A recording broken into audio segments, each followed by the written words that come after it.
咁樣你哋覺得世界上真係有鬼嘅呢樣嘢？我舉腳贊成啊！我係想遇到，但係又唔想遇到。你遇唔到係一件好事啊咁嘛。又係，我遇到嘅都係霎眼咁樣睇到啫，但係我 friend 嗰啲係真係去響你隔離咁樣企住噶喎。咁你有問你 friend 啊？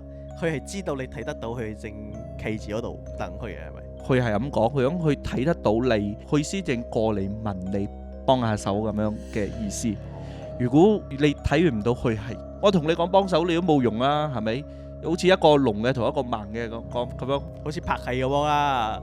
有佢過嚟，見到我就過嚟飄過嚟問你嘢咁啊嘛！冇理由㗎，咁樣應該係問到4個字㗎，好興㗎嘛！你見到你唔會問你4個字，好興問㗎嘛。通常依家都係講哇，係咪？不過如果你通常見到佢嘅話，你唔會去同佢講4個字，睇到你都怯先啦。除非你係好慣啊，當係 friend 咁樣。